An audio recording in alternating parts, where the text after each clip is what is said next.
കാരുണ്യസ്പർശവുമായി എത്തിയ കുടുംബനാഥനെ നന്ദിയോടെ ഓർക്കുകയാണ് ഒരു പ്രദേശവാസികൾ. കണ്ണാടിക്കലിലെ കേരള മൻസിലിലെ കുടുംബനാഥനാണ് 400-ലധികം വരുന്ന ഈ പ്രദേശത്തെ കുടുംബങ്ങൾക്ക് അരിയും പല വ്യഞ്ജനങ്ങളും അടങ്ങുന്ന ആഹാര സാധനങ്ങൾ നൽകി അധികാരികളുടെ കണ്ണു തുറപ്പിച്ചുകൊണ്ട് മാതൃകയായത്.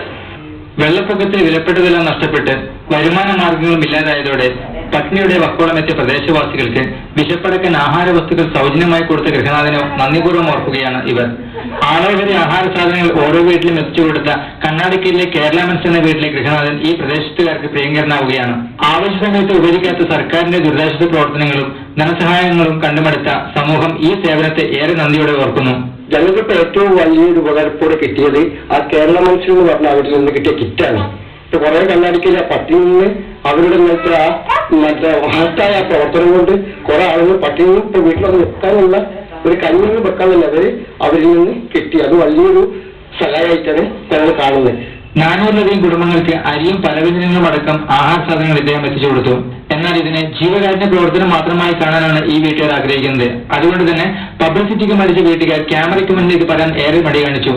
സ്വയം എടുത്തത് ചെയ്തത് അതുകൊണ്ട് 10-400 വീട്ടുകാർക്ക് കവർ ചെയ്തിട്ടുണ്ട്. തൽക്കാലം നല്ലൊരു ആശ്വാസമായിരുന്നു അത് കൊടുത്തത്. ഞങ്ങളൊക്കെ ഇങ്ങനെ കണ്ട് അറിഞ്ഞ സംഗതികളാണ്. മൂപ്പർക്കൊന്നും ഇത് താല്പര്യമില്ലാത്തതാണ് മൂപ്പരിപ്പം കൊണ്ട് പുറത്തേക്കൊന്നും വരാത്തത്. ഇത് പുറത്ത് ആവണം അറിയണമെന്നുള്ളത് താല്പര്യം ഇല്ലാത്തതുകൊണ്ടാണ് ഇത് പബ്ലിസിറ്റി ഒന്നും കൊടുക്കാണ്ട് ചെയ്ത സംഗതി. ഇന്നിപ്പോ അതിന്റെ വഴിയായിട്ട് ഞങ്ങളിപ്പം പ്രദേശങ്ങളൊക്കെ കറങ്ങി ഇനി അവിടെ ചെയ്യേണ്ട വർക്കുകൾ എന്തൊക്കെ എന്നുള്ളത് നോക്കാൻ വേണ്ടിയിട്ടാണ് ഇപ്പൊ ഞങ്ങൾ രാവിലെ മുതലേ ഇറങ്ങിയിരിക്കുന്നത്.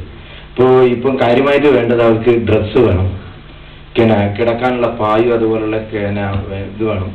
പ്രധാനപ്പെട്ട വിഷയം ഈ കിണർ മൊത്തം കക്കൂസും കിണറും ഒക്കെ ഒരുപോലെ ആയതുകൊണ്ട് അതിനുള്ള ഒരു സംവിധാനം ഉണ്ടാക്കാനുള്ള അത് നമ്മളോട് പല ആൾക്കാരും ബന്ധപ്പെട്ട് കഴിഞ്ഞു. അതിന്റെ അടിസ്ഥാനത്തിൽ നമുക്ക് ടാങ്കുകൾ തരാമെന്ന് പറഞ്ഞിട്ടുണ്ട്. ടാങ്കും അതിനുള്ള സംവിധാനങ്ങൾ തരാമെന്ന് പറഞ്ഞു. ഇപ്പൊ അവരായിട്ട് ബന്ധപ്പെട്ടിട്ട് ഞങ്ങളിപ്പോൾ വീണ്ടും വരുന്നത്. അപ്പോൾ ഞങ്ങൾ ഇനി ഒന്നും കൂടി എവിടെയാണ് വെള്ളം വെക്കേണ്ടത് എന്നുള്ളൊരു പോയിന്റ് കണ്ടെത്തിയിട്ട് അവിടെ വെള്ളം വിതരണം മൊത്തത്തിൽ ഒരു സ്ഥലത്ത് വെള്ളം കേന്ദ്രീകരിച്ചിട്ട് ടാങ്കിൽ കേന്ദ്രീകരിച്ച് വിതരണം ചെയ്യാനുള്ള പദ്ധതിയൊക്കെ ഞങ്ങൾ ആസൂത്രണം ചെയ്യുന്നുണ്ട്. പക്ഷെ അതിനുള്ളൊരു സംഭവം എന്ന് വെച്ചാൽ നാട്ടുകാർ, അതായത് മറ്റുള്ള ഏതെങ്കിലും സംവിധാനങ്ങളിൽ നിന്ന് മാക്സിമം സാമ്പത്തിക സഹായം അല്ലെങ്കിൽ മറ്റുള്ള സഹായങ്ങൾ കിട്ടുക എന്നുള്ളതാണ്. അതാണ് കാര്യമായിട്ട് നടക്കേണ്ട ഒന്ന്. ദുരിതം അനുഭവിക്കുന്നവർക്ക് കുടിവെള്ളം എത്തിക്കാനുള്ള ശ്രമത്തിലാണ് ഇപ്പോൾ ഇവർ.